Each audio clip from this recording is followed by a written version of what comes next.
the Lord said, "A wise physician amputates a diseased limb, and so preserves the trunk to become healed.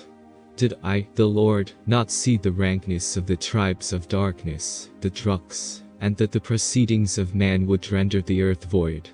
What worth has all the world, if it does not bring forth heirs to everlasting life? Behold, I, the Lord, saw that my chosen had become exterminated on all the divisions of the earth except Pan, Waga. And I saw that those who had been their destroyers had, in turn, nearly exterminated one another.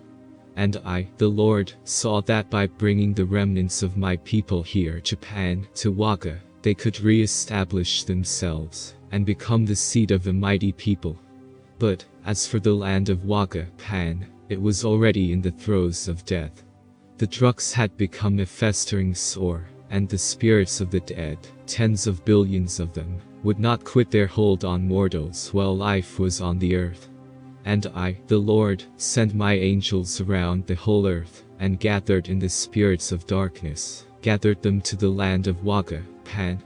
And when my, the Lord's, work was ready, I raised up my hand, as a surgeon that would lop off a diseased limb, and I cleft asunder the continent of Pan and sunk it beneath the waters. And my, the Lord's, angels conducted my chosen, my faithists, out of that land, and not one of them perished. I, the Lord, said to the guardian angels, to my Ashars, whom I had given to man, "In the lands where I will take my people, let them build mounds and walled cities, with ladders to enter, like the ancients. In all the divisions of the earth, they shall build alike. For in the time of Cosmin, their relics, the relics of my chosen, shall be testimony that the Ahin foreran the Ahuin, the copper-colored race, all over the world. So also, I, the Lord, will provide in the Cosmin era to discover the sunken land of Waga, of Pan, so that mortals may comprehend the magnitude of the work of the Lord." And thus was the situation found in those days preceding the flood, that the Ahins did not dwell alone, but in cities and villages, and they were clothed. They tilled the ground and brought forth grains and seeds good to eat, and flax and hemp, from which to make cloth for covering the body. And their food was of every herb, root, grain, seed, and fruit, that comes from the earth, and is good to eat, but they ate neither flesh nor fish, nor of anything that breathed the breath of life.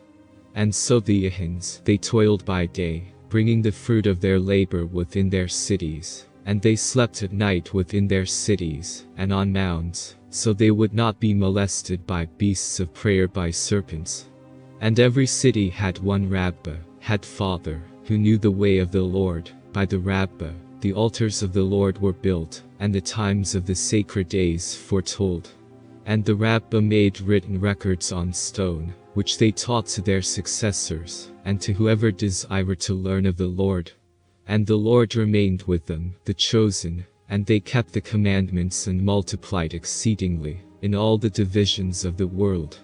Nor was there in those days any war in any land under the sun. In 3,000 years' time, behold, there were thousands of cities and hundreds of thousands of inhabitants, who had spread abroad over the lands of the earth.